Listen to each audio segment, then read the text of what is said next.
자, 우리가 9.8절에서 DGNSS에 대한 얘기를 함께 나누었죠. 예, DGNSS의 개요, 그 다음에 방법, 그 다음에 종류, 그 다음에 또 향상되는 정확도, 이런 데에 대해서 얘기를 나눴는데, 이번 절에서는 그 DGNSS를 수행하는 것을 지상에 기준국을 만들어서 거기로부터 보정 신호를 받는 게 아니라 GNSS 위성과는 별개로 DGNSS 보정 신호를 전송해주는 위성을 올려보내고, 이 위성으로부터 DGNSS 보정 신호를 받아서 GNSS를 통한 위치 결정보다 정확한 정확도를 갖는 위치 결정을 할 수 있는 그러한 시스템에 대한 설명을 할 겁니다.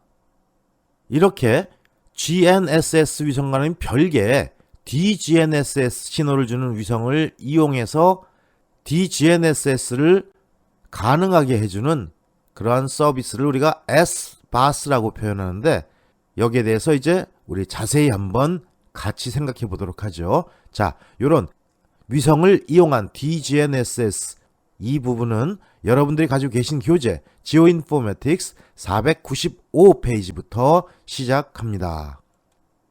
앞에서 우리가 GNSS의 정확도를 향상시키기 위해서 DGNSS를 수행한다고 얘기를 했죠. 이 DGNSS는 정확히 자기 자신의 위치를 알고 있는 기준국에 GNSS 안테나를 설치하고 이 지점에서 수신되는 위성 신호를 분석해서 얼만큼 정확히 들어오나 이런 보정값을 만들어내서 이 보정값을 새로운 이동국에다가 던져줌으로써 이동국의 위치를 보다 정확히 알아낼 수 있도록 하는 기법을 DGNSS라 그랬어요. 자, 이런 DGNSS를 수행하는 방법 중에 위성을 이용한 방법이 지금 이 슬라이드에 소개가 되어 있습니다. 이렇게 위성을 이용해서 GNSS 신호를 보정할 수 있는 서비스는 여러 가지가 있습니다. 그 첫 번째가 미국에서 개발한 WAS라는 시스템이 있죠. Wide Area Augmentation System. 그리고 유럽연합에서 개발한 이그너스라고 있습니다. European Geostationary Navigation Overlay System. 예, Geostationary. 아하, 요건 정지궤도 위성이라는 의미를 갖고 있네요. 그래서 정지궤도를 갖는 그러한 위성을 이용해서 DGPS 보정 신호를 준다는 얘기겠죠. 그 다음에 일본의 MSAS, MTSAT Satellite Augmentation System. 아하, MT 세틀라이트를 이용해서 DGPS 보정 신호를 전송해 준다는 의미를 갖고 있네요. 그 다음에 인도에서는 가간이라고 있습니다. GPS Aided Geo Augmented Navigation. 역시 GPS 시그널을 이용해서 위치 결정을 할 때 새로운 위성으로부터 신호를 받아서 이 GPS 값을 훨씬 더 정확하게 해줄 수 있는 그런 시스템이고요. 그 다음에 러시아의 SDCM이라고 있습니다. System for Differential Corrections and Monitoring. 이렇게 있는데, 이 특이한 거는 미국의 WAS, 유럽의 IGNOS, 그 다음에 일본의 MSAS, 그 다음에 인도의 가간, 요 네 가지는 모두 GPS에 대한 보정 신호만 만들어내는, 즉 DGPS에 관련된 거고요. 요 러시아의 SDCM은 GPS에 대한 보정 신호도 만들어내고, 또 러시아 애들이 갖고 있는 게 뭐예요? 글로너스죠. 글로너스에 대한 보정 신호도 같이 만들어내서 이 두 가지를 복합해서 GNSS 서비스를 보정할 수 있는 그러한 시스템입니다.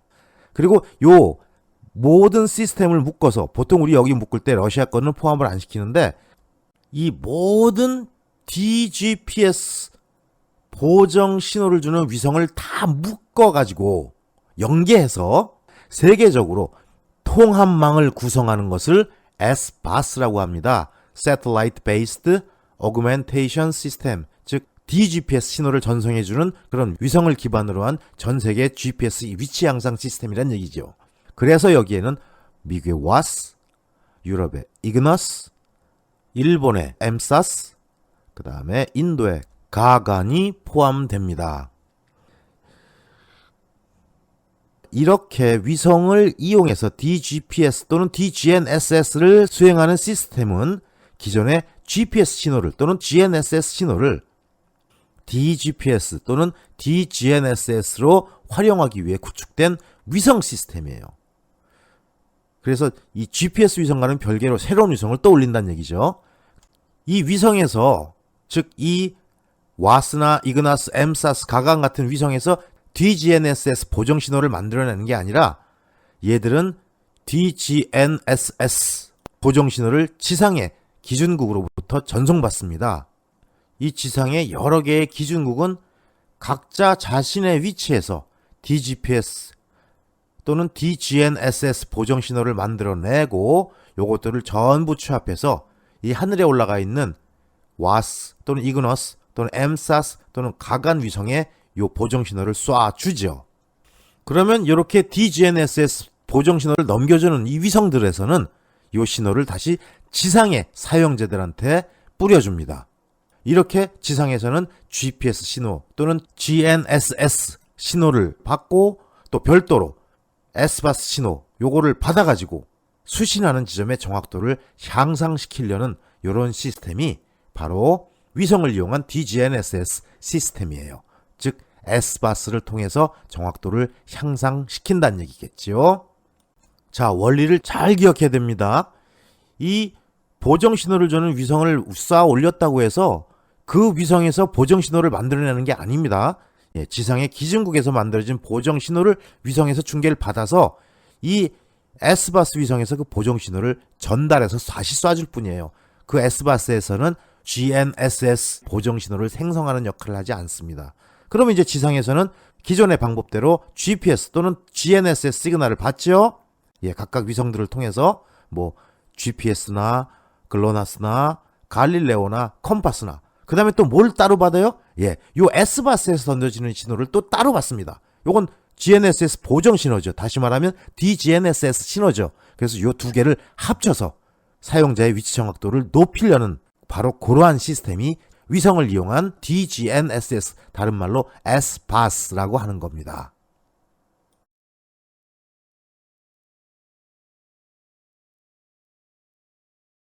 자, 이러한 여러 가지 위성을 이용한 DGNSS 시스템 중에서 먼저 미국의 WAS부터 살펴보도록 할까요? 자, 이 WAS, 요건 Wide Area Augmentation System이라는 말의 약자입니다. 이 WAS는 미국에서 개발한 광역 DGPS 보정 신호 시스템이에요. 그렇죠? 그래서 지상에 WAS 기준국을 만들어 놓고 또 관제국을 만들어요. 여기서 만든 DGPS 신호를 지상 발신국을 통해서 WAS 위성으로 던져줍니다. 그러면 이 WAS 위성에서는 이 보정 신호를 받아서 다시 지상의 사용자들한테 중계해주죠. 그래서 이 보정 신호를 사용자가 수신해가지고 GPS의 정확도를 향상시키려는 시스템이 바로 이 미국의 WAS입니다. 이 GPS 사용자는 수신기에서 GPS 신호와는 별도로 이 WAS 신호를 또 받죠. 이 WAS 위성은 최소한 2개 이상의 정지 위성으로 구성되어 있고, 자, 이 WAS에서 던져주는 보정 신호를 사용자가 지상에서 받아가지고 자신의 위치에서 받는 GPS의 정확도를 향상시키기 위한 장치가 WAS라 그랬습니다. 그래서 이 WAS는 우주 부문, 지상 부문, 사용자 부문으로 구성이 됩니다.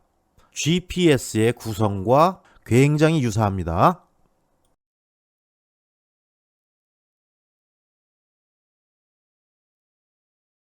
이번 슬라이드에서 보이는 게 WAS의 개념도입니다.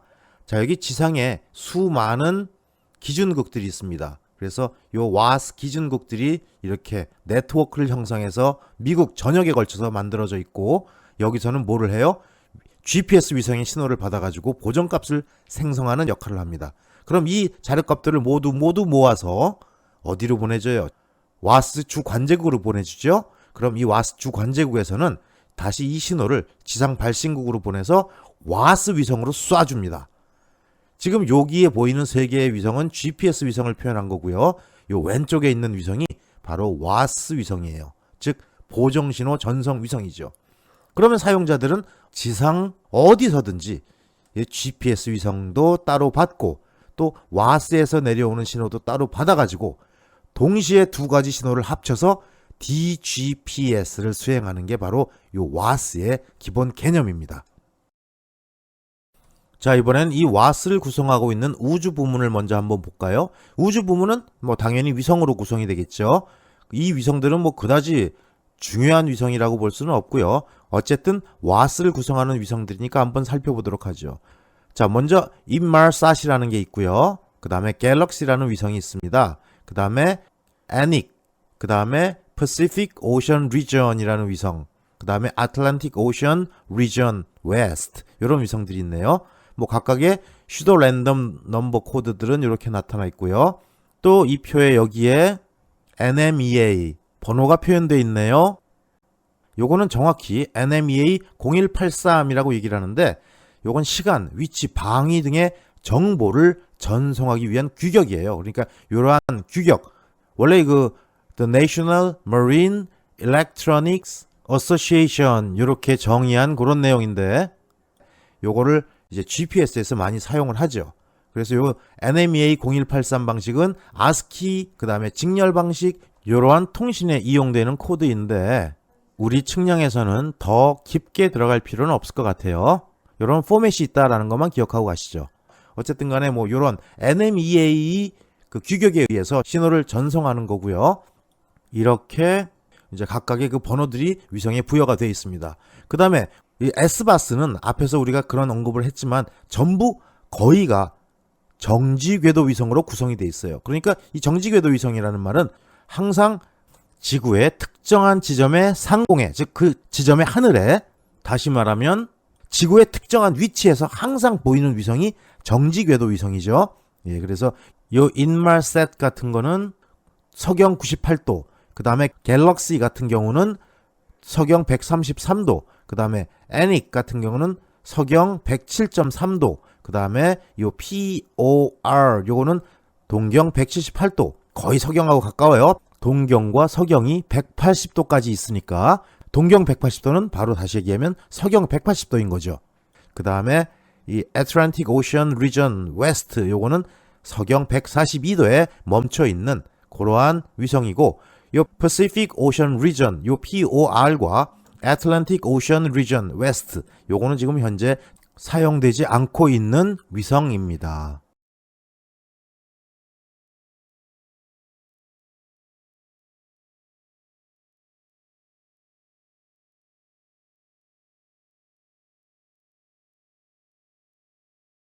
자, 그럼 이번에는 와스의 지상 부문을 살펴보죠. 자, 먼저 와스 기준국이 있네요. 요거를 WRS라고 얘기합니다. 요건 Wide Area Reference Station. GPS 기준국을 GPS Reference Station이라고 부릅니다. 그래서 여기도 역시 그 WRS라고 표현했죠. 예, Wide Area Reference Station. 요건 지상에 설치되죠. 그래서 자신의 위치를 정확히 알고 있는 지점에다가 기준국을 설치합니다. 그래서 이 기준국에서 GPS 신호 정보를 수집하고 또 감시한 후에 수신된 GPS 위치 신호를 지상 네트워크를 통해서 세 개의 WAS 주관제국인 WMS, Wide Area Master Station으로 전송을 하죠. 그러면 이 WRS, 즉 Wide Area Reference Station은 요 기준국들이죠. 요거는 와스 위성으로부터 신호를 받아서 이렇게 전송받은 신호도 감시를 합니다. 현재 38개의 와스 기준국이 운영되고 있고요. 그리고 그 배열은 미국 본토에 38개, 알래스카에 7개, 하와이에 하나, 푸에르토리코에 하나, 캐나다에 4개 이렇게 배치해 놨습니다. 그리고 WMS, Wide Area Master Station이죠. 예, 요 주관제국에서는 DGPS 보정 신호를 생성해요. 그런데 보정 신호를 두 가지 방법으로 생성하는데, 하나는 빠른 보정 신호입니다. 요거는 GPS 위성의 즉각적인 위치, 그리고 시각 오차, 여기에 관련된 빠르게 변하는 오차 값인데, 와스 범위에 있는 어떠한 수신계에도 즉시 적용될 수 있는, 그래서 빠른 보정 신호라고 얘기한 거고, 즉시 이용될 수 있는 사용자의 독립적인 위치를 결정해 주는데 사용이 됩니다. 또 다른 하나의 신호는 느린 보정 신호인데요. 요건 이온층 지연 정보와 같은 장시간의 궤도력, 그 다음에 시각오차의 보정값을 포함하는 그런 보정 신호입니다. WMS에서, 즉 와스 주관제국이죠. 여기서 만들어진 보정 신호는 지상 발신국인 GUS로 송신이 됩니다. 이 GUS는 Ground Uplink Station이라고 얘기하죠. 이렇게 지상 발신국으로 송신이 되면 그러면 이 신호는 사용자들이 지상에서 사용할 수 있도록 다시 우주 부문에 있는 위성으로 올려진 뒤에 다시 지상에 있는 사용자들한테 재방송이 됩니다.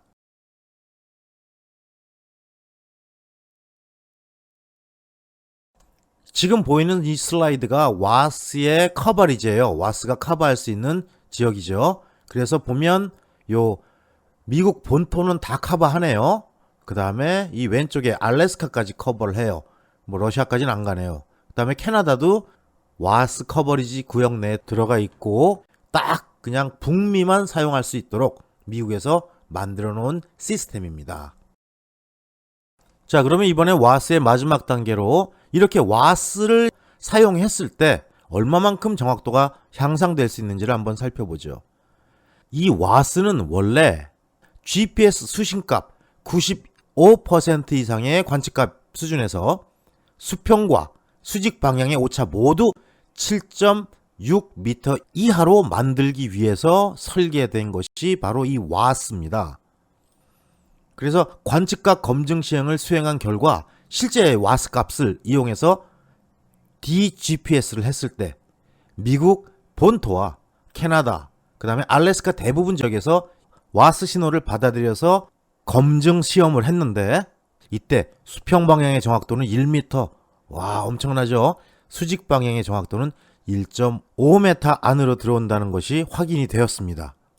10m에 육박했던 GPS 위치 정확도의 오차를, 물론 이건 수평 방향을 우리가 얘기하는 건데 이게 1m로 오차가 확 줄어들었어요. 이러니까 그 와스 위성을 올리고 또 거기서 보정 신호를 받는 여러 가지 그 주변 장치들을 만들 이유가 있다는 거겠죠. 이렇게 1m 정도의 오차면 내비게이션은 아주 날아다닙니다. 이 정도면. 예, 여러분 핸드폰에 들어가 있는 GPS 수신기 가지고도 이 정도 잡히면 엄청나게 정확한 위치 수신을 할 수 있다는 얘기예요. 근데 여러분들의 스마트폰에는 와스를 받아들일 수 있는 안테나는 없죠. 예. 이렇게 해서 미국의 와스를 한번 정리해 봤습니다.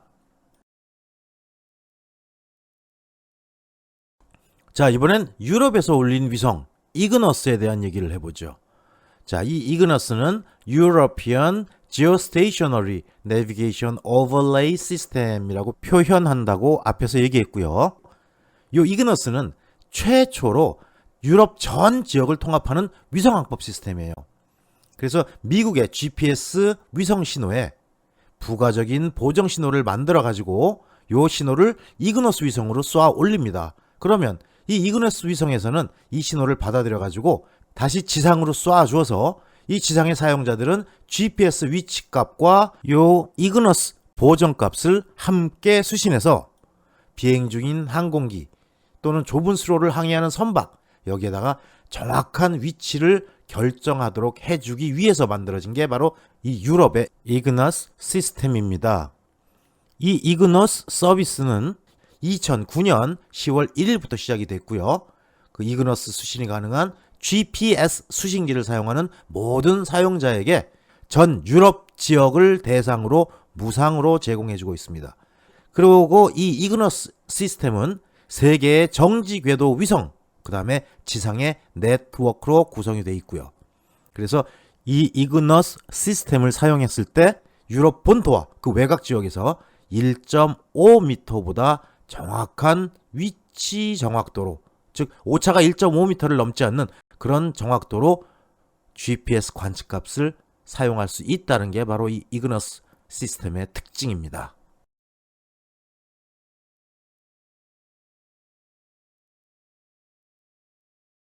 이 이그너스 시스템도 다른 여타 위성 시스템과 같이 우주 부문, 지상 부문, 사용자 부문으로 구성이 되는데요. 먼저 우주 부문부터 볼까요? 예, 여기 하나, 둘, 셋, 넷, 다섯, 6개의 위성이 나와 있네요. 가장 먼저 나온 게 인마르셋이 있죠. 요거는 우리 앞에서 미국의 와스를 공부할 때 한번 언급됐던 그런 위성입니다. 예, 요거는 NMEA 33, 그 다음에 PRN 넘버 120을 갖고요. 위치는 서경 15.5도, 그래서 대서양 지역의 동부 쪽에서 활동하는 위성입니다. 현재 사용되고 있고요. 그 다음에 아르테미스가 있네요. 요건 NMEA 번호가 37, 그 다음에 PRM 번호는 124번이고요. 그 다음에 위치는 서경 21.5도에 있는 정지궤도 위성입니다. 그래서 요 아르테미스가 영향을 미칠 수 있는 지역은 유럽 중부와 아프리카 동부 지역이고 현재 활동하는 위성입니다. 그 다음에 또 인마르셋 IORW라는 게 있죠. 요건 NMEA 39, 그 다음에 PRN은 126번이고요. 그 다음에 위치는 서경 25도 상공에 떠있는 정지궤도 위성입니다. 인도의 근처에서 활동하는 위성입니다. 현재 활동하고 있고. 그 다음에 또 인마르셋 3F1이라는 게 있죠. 그 다음에 또 아스트라 4B, 또 아스트라 5B 이런 위성들이 있는데 이 위성들은 현재 활동을 하지 않고 있는 그런 위성들입니다. 이것이 이그너스를 구성하는 우주 부문의 위성들입니다.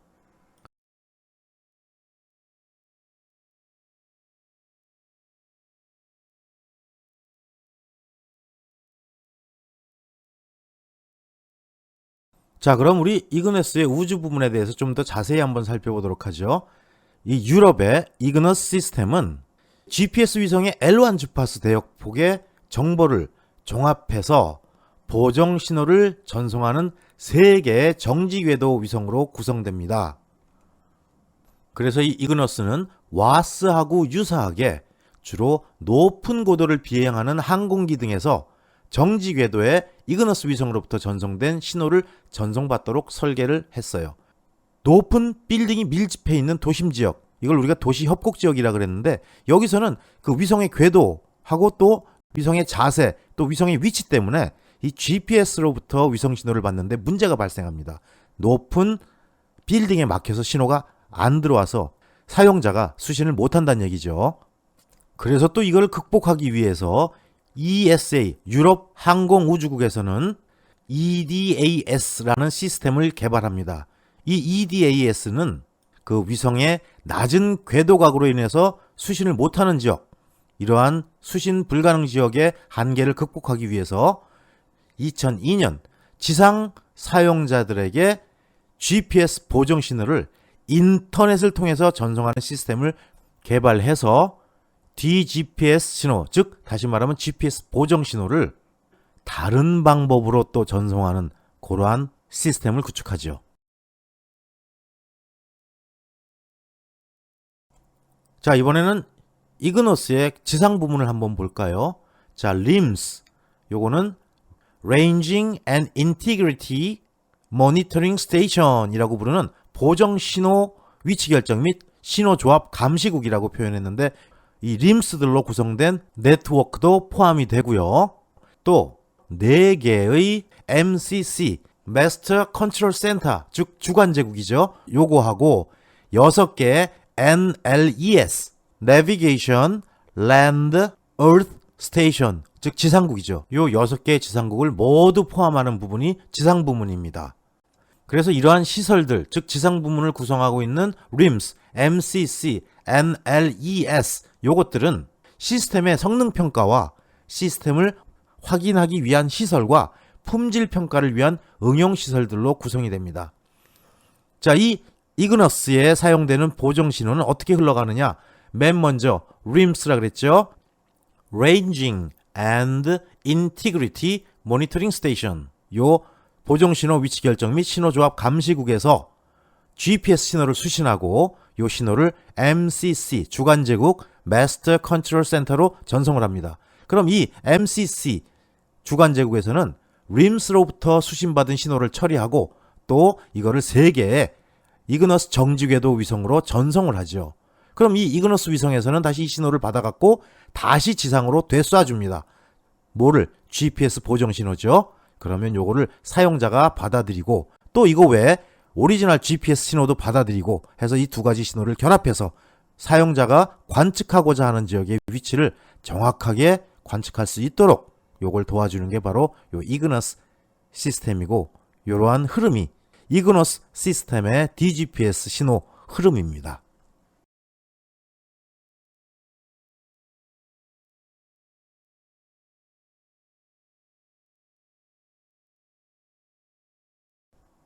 자, 지금 보이는 이 슬라이드의 지도와 각각의 지역들을 표시한 것들이 이그너스의 지상 부문 구성을 표현해 놓은 겁니다.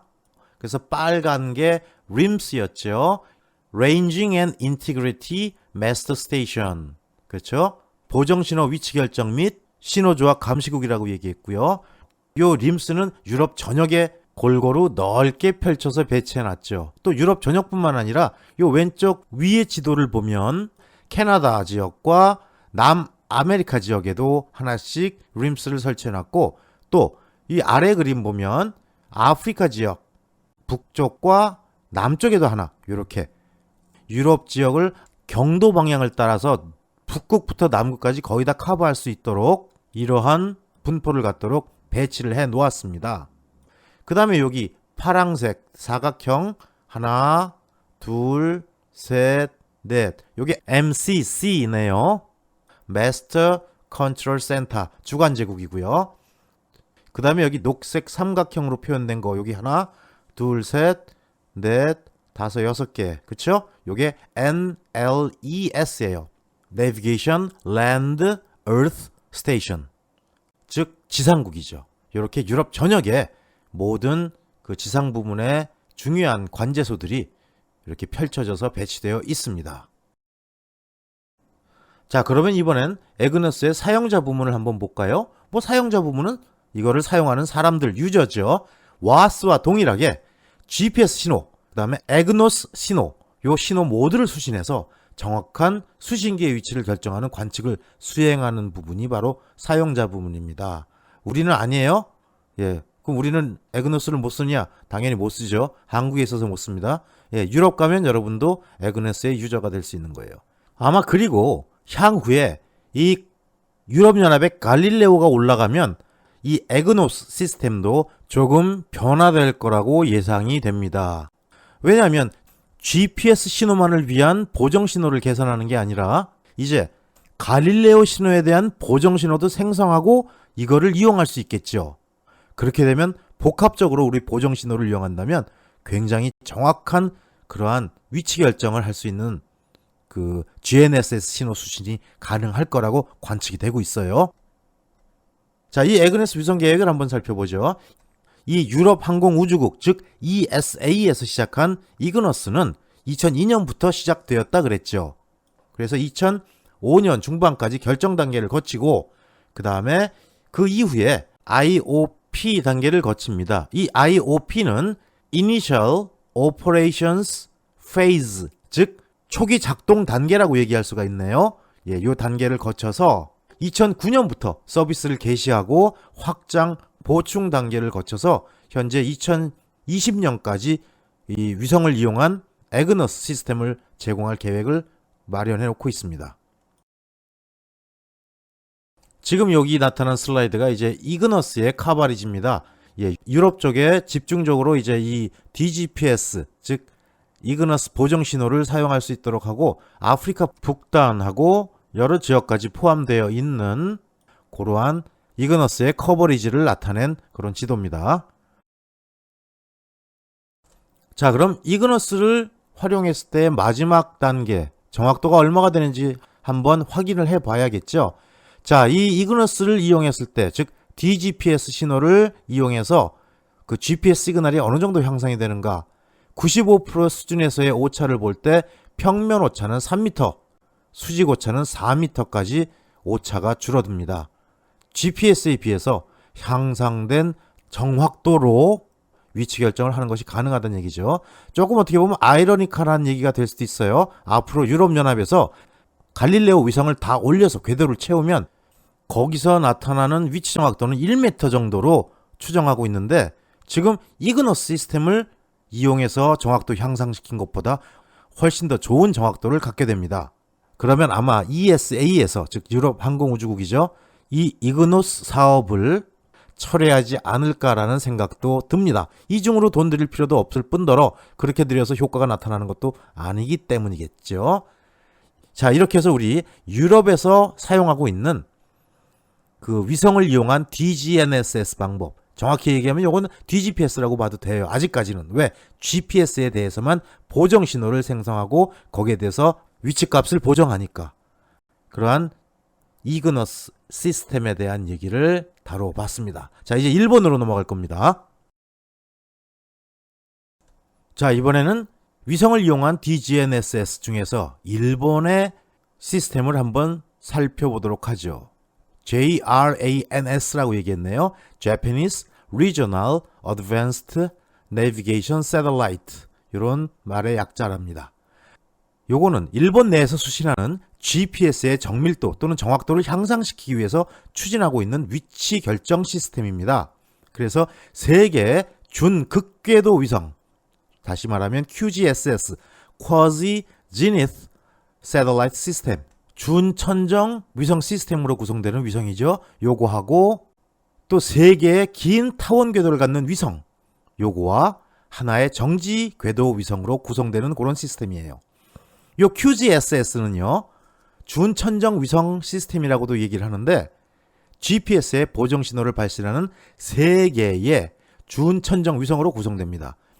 준천정 위성이라는 말은 그 천정이 뭐죠? 우리가 지구상에 섰을 때 우리 머리 방향으로 쭉 곧바로 올려서 어디와 만나는 점?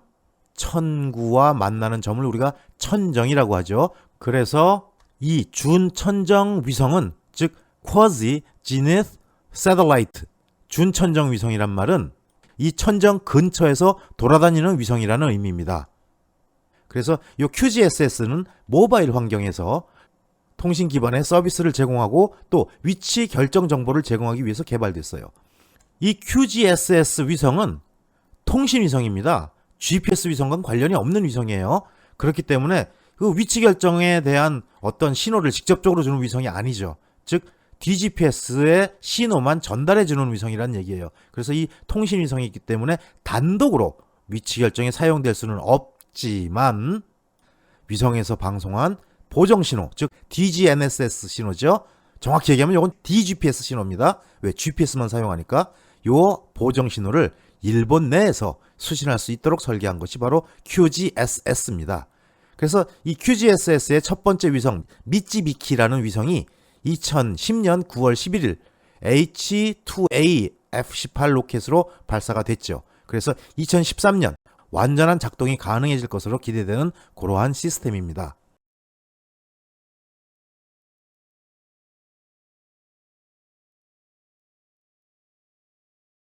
이번 슬라이드에 나타난 그림이 바로 이 QGSS의 위성 궤도와 QGSS 위성에 의한 GPS 데이터, 즉 정확히 표현하면 DGPS 데이터를 수신하는 그런 내용을 나타낸 그림인데요. 자, 첫 번째 그림에서 우리가 알 수 있는 게 뭡니까? 요 QGSS가 준천정 궤도라 그랬죠. 그래서 요렇게 팔자를 그리면서 남북으로 왔다 갔다 하는 이러한 위성입니다. 요게 바로 QGSS의 위성 궤도고요. 그 다음에 오른쪽 그림은 뭐예요? GPS 신호가 이렇게 들어오는데 지금 오른쪽 끝에 있는 신호 같은 경우는 빌딩에 막혀서 GPS 사용자가 이 신호를 받아들일 수가 없습니다. 또 차량 항법 장치에서도 이 신호를 받아들일 수가 없죠. 이런 지역을 우리가 도시 협곡이라고 얘기했었어요. 그럴 때 이 QGSS에서 GPS에 대한 보정 신호를 쏴주면 이 QGSS 위성은 바로 우리 머리 꼭대기에 있는 위성이기 때문에 거의 아무리 높은 빌딩이 있어도 직접적으로 영향을 받질 않아요. 바로 머리 위에 있기 때문에. 그래서 이 신호는 들어올 수 있으니까 이 신호를 이용해서 GPS의 정확도를 향상시키려는 노력으로 만들어진 게 바로 이 일본의 위성을 이용한 DGNSS 시스템, 즉 에스파스의 일종입니다. 자, 그리고 또 일본의 JRANS에 속하는 시스템에는 MSAS라는 위성 시스템이 있습니다. 요건 다기능 위성인 Multifunctional Transport Satellite, 즉 MTSAT이라고 하는 일본 위성, 요것들을 이용한 MTSAT Augmentation System, 그래서 요 MTSAT을 이용한 GPS 위치 보정 시스템을 얘기하는 겁니다. 다기능 위성 보정 시스템이라고 표현을 합니다. 자, 요거는 일본의 다기능 통신 위성인 MTSAT, 금방 언급했었죠. 요거는 Multifunctional Transport Satellite, 즉 다기능 통신 위성이란 뜻이죠. 요 MTSAT을 이용해서 GPS 보정 신호를 전송하기 위해 개발된 SBAS의 일종이에요. SBAS 우리 여러 번 얘기했어요. 위성을 이용한 GPS 정확도 향상 시스템, 즉 위성을 이용한 DGNSS죠. 그래서 이 MSAS는 원래 기상과 항공 제어에 활용하기 위한 통신용으로 개발이 됐었습니다. 이 MSAS는 일본 정부에 의해 운영되는 정지 궤도 위성들인데, 이 위성의 주 사용자들은 동경 140도를 중심으로 일본과 호주의 사용자가 주 대상입니다. 이 MTSat은 원래 히마와리, 요건 이제 일본 말로 해바라기라는 뜻인데, 이 히마와리 다른 말로 GMS-5 요 위성을 대신해서 가시광과 수분 파장대를 포함한 4개의 적외선 파장대를 통해서 영상을 수집하는 원격 탐측 위성이에요. 근데 다목적 위성이라 그랬죠? 그래서 이 원격 탐측 위성이지만 이러한 그 통신 위성으로도 사용할 수 있는 그런 위성입니다. 그래서 이 MTSat-2 위성, 요거는 다른 말로 히마와리 7인데, 요건 2006년 2월 18일 날 성공적으로 발사가 돼가지고 동경 135도 위치에서 궤도를 형성하면서 돌고 있습니다.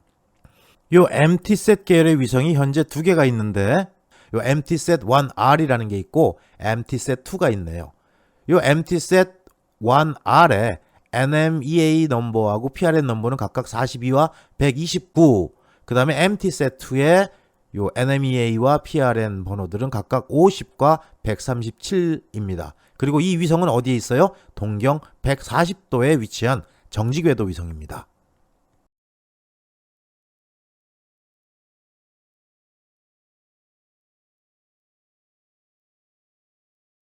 자, 이 MSAS에 해당되는 위성, 즉 위성을 이용해서 DGPS 보정 신호를 받기 위한 위성의 커버리지가 요 정도 됩니다. 그래서 현재 요 2개의 위성이 활동하고 있고, 요 커버리지는 일본을 중심으로 해서 남북 방향으로 이렇게 넓게 분포하고 있는 그러한 영역을 가지고 있고요. 요건 우리나라도 충분히 커버되고 있죠. 물론 호주도 마찬가지고요. 이래서 이러한 지역에서 DGPS 보정 신호를 전송하기 위해서 일본에서 올린 SBAS 위성의 그 커버리지를 나타낸 그림입니다. 이 그림은 MSAS를 구성하고 있는 여러 개의 지상 감시국과 주 관제국, 그리고 이 MTSat 위성과의 그 연계를 표현해 놓은 그림입니다. 자, 이 그림에서 보는 것처럼 후쿠오카, 나하, 그 다음에 도쿄, 삿포로, 여기 4군데의 지상 감시국이 배치되어 있죠. 이 4개의 지상 감시국에서 GPS 관측을 하고 여기에 대한 보정 신호를 고베와 히타치오타에 있는 주 관제국으로 전송을 해줍니다. 그 외에 또 오스트레일리아의 감시거리 결정국, 그 다음에 하와이의 감시거리 결정국이 2개가 더 있어요. 그래서 여기서 각각 GPS 보정 신호, 즉 다시 말하면 DGPS 신호를 만든 다음에 이걸 어디로 보내죠? 고베 주관제국과 히타치오타 주관제국으로 보냅니다. 그러면 이 2개의 주관제국에서는 MTSat 위성으로 보정값을 쏴서 올려주죠. 그럼 이 MTSat 위성은 다시 이 DGPS 보정 신호를 사용자에게 쏴주면 사용자는 이 보정 신호와 오리지널 GPS 신호를 받아서 합성해가지고 사용자의 정확한 위치를 결정하게 되는 것이 바로 이 MSAS의 구성입니다. 자, 그럼 이번에는 이 MSAS를 구성하는 지상 부문을 조금 더 자세하게 살펴보죠. 자, 제일 먼저 MCC가 있네요. Master Control Center. 2개의 주 관제국입니다. 이거는 고베와 히타치오타에 위치하고 있죠. 우리 앞에 그림에서 본 것이 기억이 날 겁니다. 요 MCC, 즉 주관제국은 어떤 역할을 해요? 전체 시스템을 통제합니다. 또 위성 오차를 계산하죠. 그 다음에 MTSat 위성의 궤도도 결정하네요. 그리고 이온층의 지연 보정도 계산하고 또 DGPS 보정 신호를 취합합니다. 그리고 GPS와 MTSat 신호의 수신, 그리고 이 수집을 담당하는 역할을 수행하죠. 자, 그 외에 이제 우리 또 4개의 지상 감시국이 있었어요. 요거는 삿포로. 저는 왜 삿포로 하면 우동뿐이 생각이 안 나는지 모르겠네요. 도쿄, 그 다음에 후쿠오카, 나하, 이 4군데에 있는 지상 감시국. 여기서는 어떤 역할을 해요? GPS 신호하고 MTSat 신호를 수신하고 수집하는 역할을 합니다.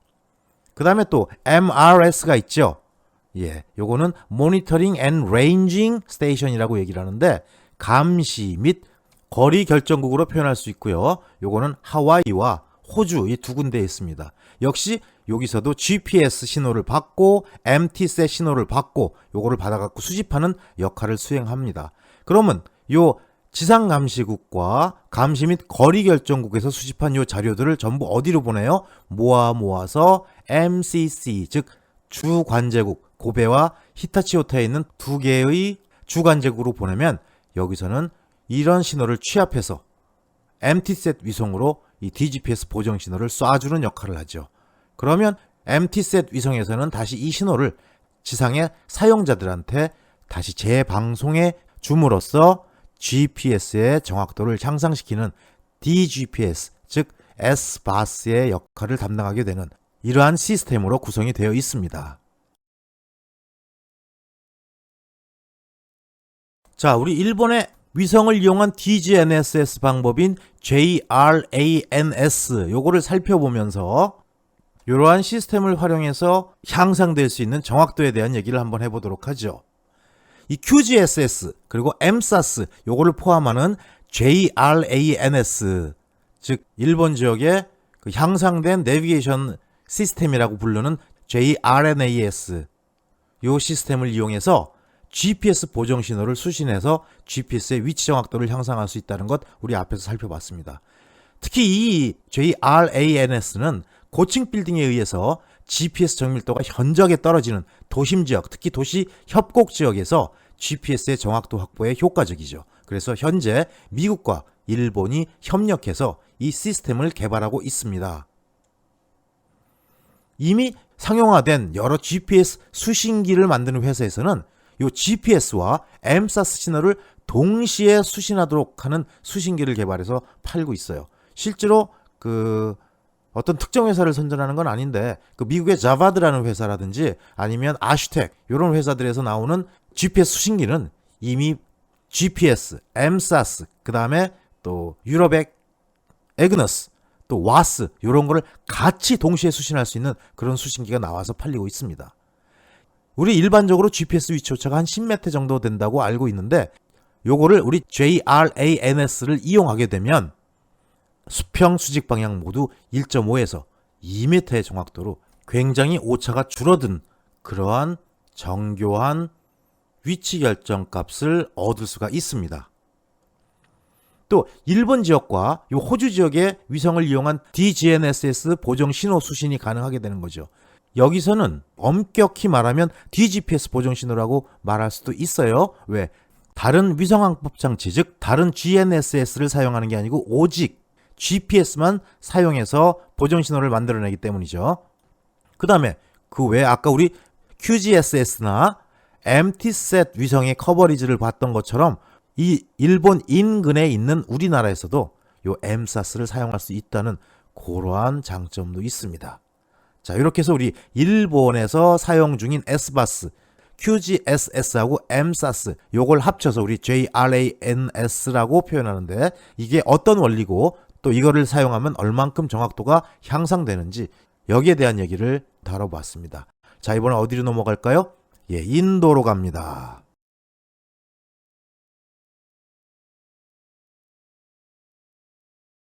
자, 이제 이번에는 인도의 DGNSS를 수행하기 위한 위성 시스템을 살펴보도록 하죠.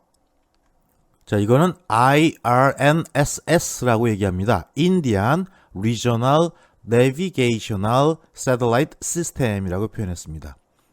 자, 이 IRNSS는 인도 우주연구기구 ISRO Indian Space Research Organization에서 개발을 했네요.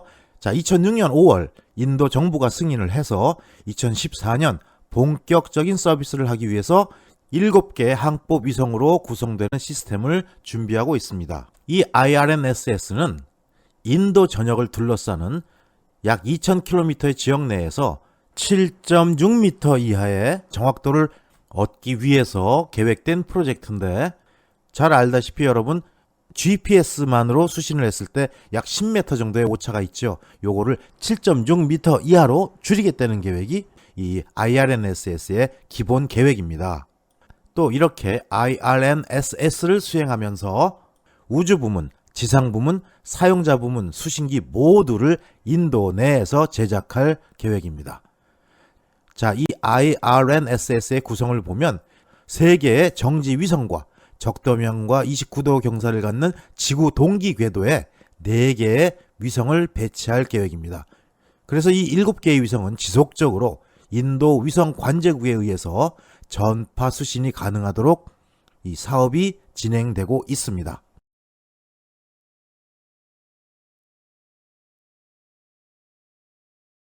자, 지금 이 그림이 IRNSS의 구성을 나타낸 그런 그림입니다. 먼저 지상, 인도 내 18개 지역에 기준국을 만들죠. 그래서 이 기준국에서 계속 GPS를 감시하고 또 보정 신호를 생성해냅니다. 그럼 요것들을 전부 다 메스터 스테이션, 벵갈로에 있는 주관제국, 즉 메스터 스테이션에서 취합을 해서 이 메스터 스테이션에서는 이 정보를 모두 모아서 업링크 스테이션, 즉 위성으로 DGPS 보정신호 전파를 쏴주는 그러한 전파 발신국으로 이 보정신호를 보내고, 그럼 이 발신국에서는 이거를 가간위성이라고 지금 표현되어 있죠.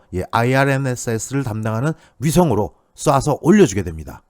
그러면 이 위성에서는 이 신호를 받아서 다시 지상에 있는 사용자에게 재방송을 해줍니다. 그럼 사용자들은 이 가간위성의 신호와 또 GPS 위성의 신호를 모두 취합해가지고 정확한 대상물의 3차원 위치를 결정할 수 있도록 도움을 주는 요 시스템이 바로 IRNSS 시스템입니다. 자, 그러면 요 IRNSS 시스템의 지상 부문의 기준국을 살펴보죠. 요건 우리가 가간이라고도 표현합니다. GPS Aided Geo Augmented Navigation. 요 가간 기지국이라고도 얘기하는데, 요 인도 기준국, 요거는 인도 내 18개 지역에 고루 배치를 했습니다. 요 인도 기준국은 INRES라고 얘기합니다. Indian Reference Station의 약자네요. 자, 그 다음에 여기 MCC 주관제센터가 있죠. Master Control Center. 이건 벵갈로에 위치해 있네요. 지금 요 그림이 인도 전역에 대해서 그 가간 기준국과 주관제센터가 배치된 요 지역을 나타낸 그림입니다. 그리고 요거는 이 가간, 즉 인도 내 위성을 이용해서 DGPS 보정 신호를 받을 수 있는 고기에 대한 커버리지, 즉 그 수신 가능한 지역을 표현해 놓은 그림입니다. 요 가간은 수신 영역이 대단하네요.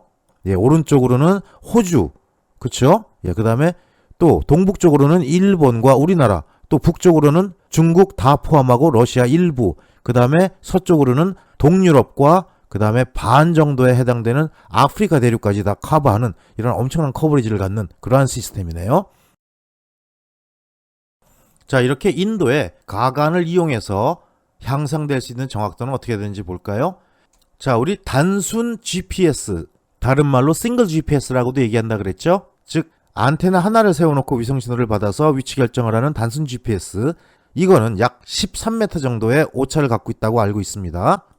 그리고 인도에서 가간을 만들 때 요거는 인도 내에서 특히 공항 같은 데서는 7.6m 이내에 정확도가 요구되는 지역이 많았어요. 그래서 요 지역에서 3m의 정확도로 위치 결정을 할 수 있도록 지원하기 위해서 가간이 시작됐습니다. 그 금방 설명한 것처럼 인도 내 주요 공항은 물론 그 외의 지역에서도 만족스러운 정확도를 제공하면서 활용될 수 있을 것으로 기대되고 있습니다. 자, 이 가간은 2014년부터 본격적인 서비스를 개시할 예정이고요. 인도 영공에서 3m의 정확도로 위치 정보를 제공할 수 있기 때문에 비행기의 항해에 도움이 될 것으로 기대되고 있고요. 이 가간의 도움으로 극한의 기상 조건을 지니고 있는 맹걸로 공항이라든지, 이 맹걸로가 방갈로가 맹걸로가 된 거죠. 예, 이름도 비슷비슷해요. 그 다음에 레이와 같은 지역에서 비행체가 안전하게 착륙할 수 있도록 유도하는 것이 가능해질 전망입니다. 즉, 이 GPS보다 향상된 정확도로 위치 결정을 하면서 여러 가지 목적에 활용할 수 있도록 시스템이 구축되고 이 활용이 가능해질 것으로 기대되고 있습니다.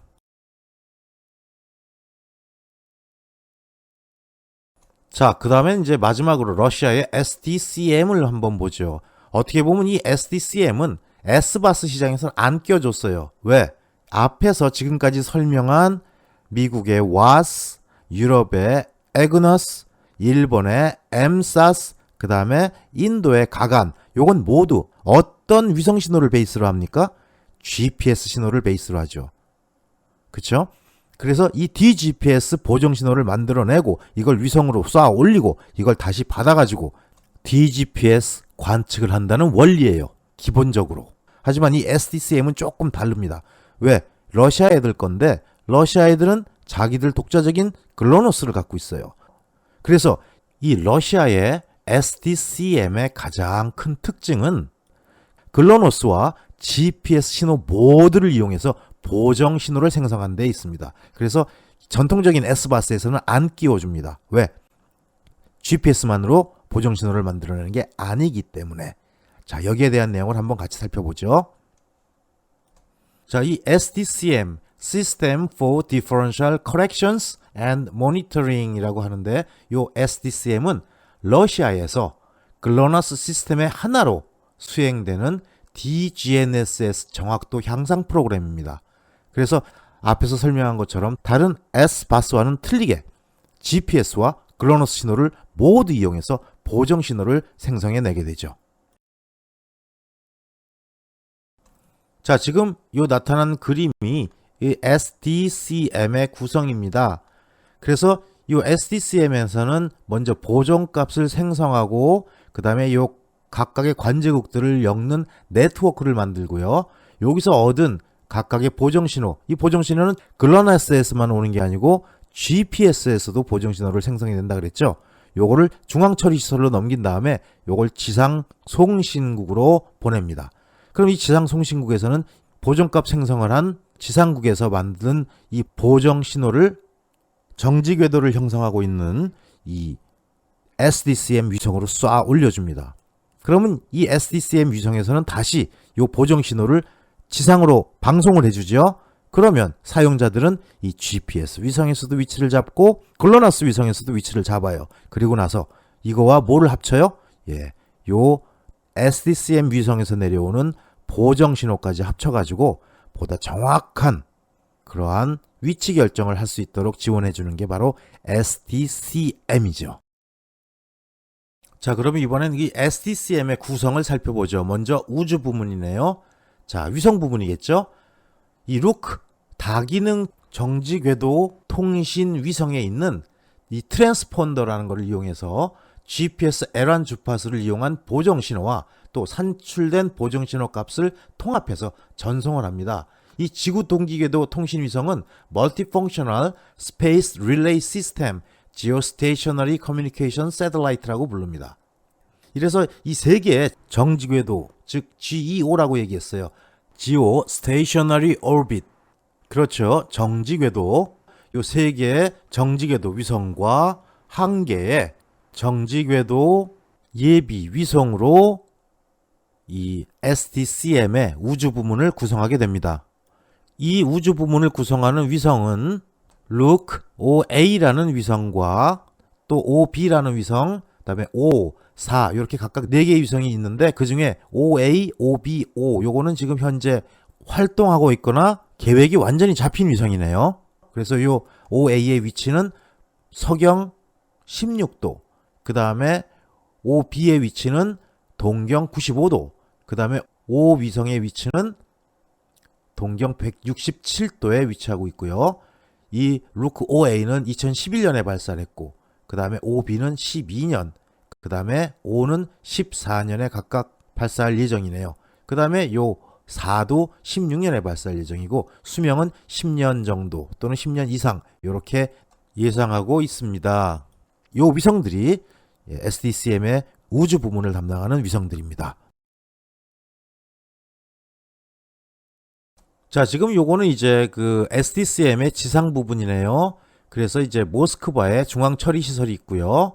그 다음에 그 지상 기준국들이 여기 표현되어 있고, 그 다음에 발신국, 요건 위성으로 보정 신호를 전송해주는 부분이죠. 그 다음에 기준국 네트워크, 요건 지표에서 보정값을 찾아내고 위성으로 쏘아 올려주기 위한 시설입니다. 지금 여기 보이는 지도에 현재 사용 중인 SDCM 기지국 19개와 사용 예정으로 되어 있는 기지국 21개가 이렇게 그려져 있습니다. 요거는 2012년 기준이에요. 현재는 또 약간 바뀌었을지도 모릅니다. 참 러시아가 크긴 큽니다. 그쵸? 예, 세계에서 제일 큰 나라니까요. 저도 이걸 보면서 이 자료를 조사하면서 러시아 지도를 처음으로 제대로 한번 본 것 같아요. 어쨌든 간 이렇게 지금 기준국들이 설치가 돼 있지만 요걸 점점 더 늘릴 그런 가능성도 있다고 합니다. 요게 SDCM의 지상 부분이네요. 자, 이 SDCM의 목표가 뭘까요? 이렇게 앞에서 지금 우리가 지도에서 본 것처럼 각종 시스템을 형성해서 SDCM을 구축하면 SDCM의 서비스의 가능 지역을 러시아 전역으로 확장시킬 수가 있습니다. 그리고 이러한 시설들을 이용해서 GPS나 글로나스 위성들을 감시할 수가 있고요. 또 보정 신호를 생성해서 위성에 쏘아 보내고 그걸 다시 받아들여 갖고 DGNSS를 수행하면 글로노스의 정확도도 향상될 수 있습니다. 그리고 이러한 시스템을 통해서 글로나스 시스템에 대한 성능을 자세하게 분석할 수가 있겠죠. 그럼 이제 제일 마지막 부분이 뭐예요? 이러한 시스템을 사용했을 때 얼만큼 정확도가 향상되는가 그거죠. 자, SDCM에 의해서 보정 신호를 함께 처리하는 경우 이때 발생하는 위치 오차는 수평 오차가 1에서 1.5m입니다. 이 글로노스 하나만 갖고 했을 때 정확도보다 엄청나게 좋아진 거예요. 또 수직 오차는 2에서 3m 정도로 오차가 확 줄어듭니다. 자, 200km의 기준국 범위에서 사용자한테 센티미터급의 정확도로 위치 정보를 제공해 줄 수 있을 것으로 기대되기 때문에 이 SDCM을 이용하면 위치 정확도가 엄청나게 향상될 수 있는, 그래서 정확한 관측값을 취득할 수 있는 그러한 효과를 얻을 수 있을 걸로 기대되고 있습니다. 자, 이게 바로 이제 러시아에서 구축해서 활용하고 있는 SDCM입니다. 자, 요 뒤에서는 이제 여태까지 우리가 설명했던 각종 위성을 이용한 DGNSS 시스템, 이걸 전부 다 묶어서 SBAS로 통합을 해서 한번 비교해 볼 겁니다.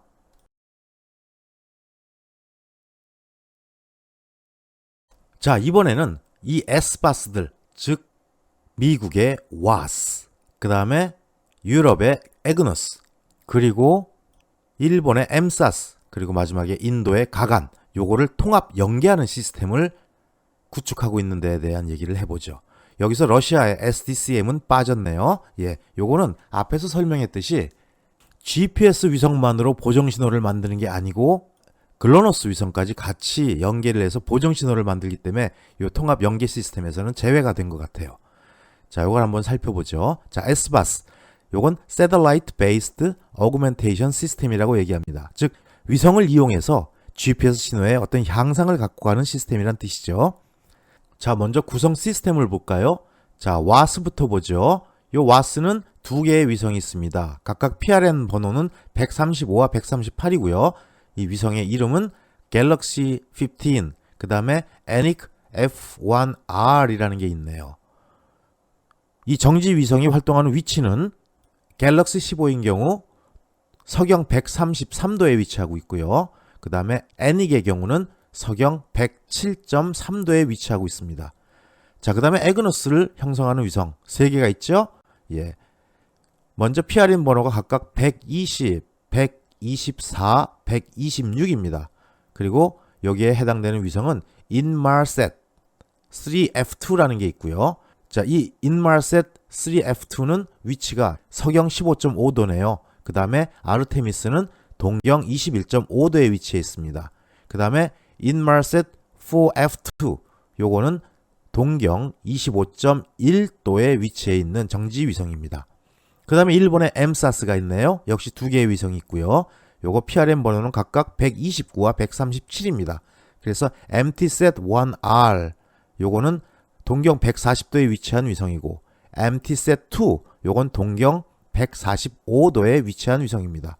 그 다음에 인도의 가간은 127번 PRN 번호를 갖는 Inmarsat 4F1 위성이 있네요. 요거는 동경 64도에서 활동하는 정지 위성인데 요 지금 가로로 표시한 거는 아직 활동하는 위성이 아니고 곧 활동할 위성이라는 의미입니다.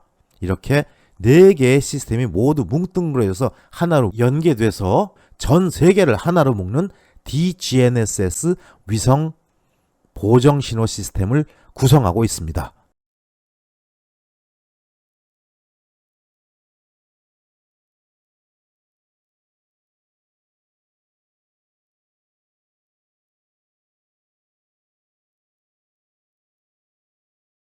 자, 그러면 이제 이렇게 S바스를 형성했을 때 얻어질 수 있는 기대 효과는 어떤 게 있는지 확인해 보죠. 먼저 GPS 정확도 향상을 위해 구축하고 있는 요 DGNSS, 그 중에 특히 위성 DGNSS를 모두 연계해서 세계적으로 공통망을 형성하려는 움직임이 진행되고 있는 겁니다. 그래서 WAS, 이그너스, MSAS, 가간 이런 모든 4개의 시스템을 통합 연계하면 싱글 GPS로 얻어지는 정확도보다 훨씬 높은 정확도, 그래서 보통 오차가 3m 이내인 그러한 정확도로 관측을 하는 것이 가능해진다는 얘기입니다. 그래서 현재 우리 GPS에서만, 즉 싱글 GPS를 통해서 우리가 위치 결정할 때 10m 이내에 정확도로 위치를 잡고 있고, 앞으로 완성되는 갈릴레오 시스템이 이제 활용이 되면 같이 연계가 될 때 1m 이내의 정확도로 위치 결정이 가능해질 거로 내다보고 있어요. 이거는 DGPS를 안 썼을 때도 이만큼 정확도가 나온다는 얘기죠. 그래서 이러한 모든 장점을 다 모아 보면 여러 GNSS의 수신값과 또 이 위성을 이용한 S바스의 보정 신호까지 결합을 한다면 신호의 끊어짐 없이 연속적으로 높은 정확도를 갖고 있는 위치 데이터를 받아들일 수가 있다는 얘기입니다. 그래서 정교한 관측이나 공공부문, 건설, 긴급구조, 항법 이러한 분야에 보다 더 효율적으로 이용을 가능하게 해주기 때문에 우리의 생활에서 더욱 편리함을 제공해 줄 것으로 기대가 되고 있습니다.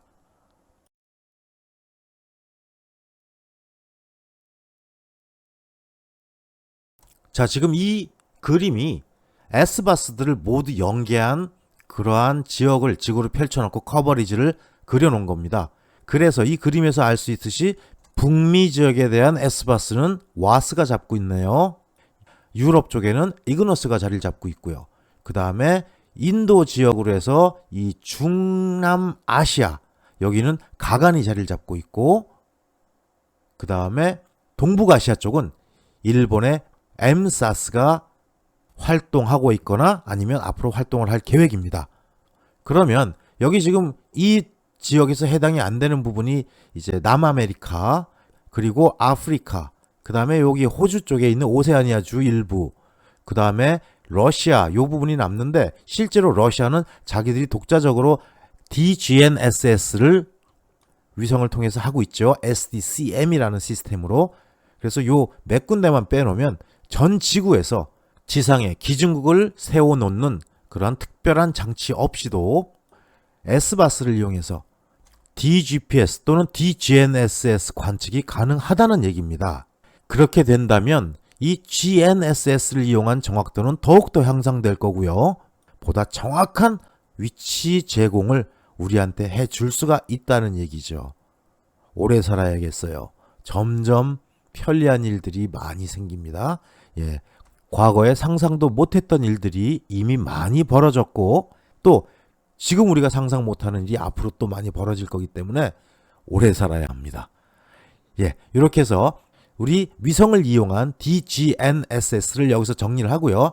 이제 요 다음에서는 우리나라에서 활용하고 있는 이 DGPS 기법 또는 DGNSS 기법에 대한 그 실용적인 예를 몇 가지 다뤄보도록 할 겁니다. 고생 많이 하셨습니다.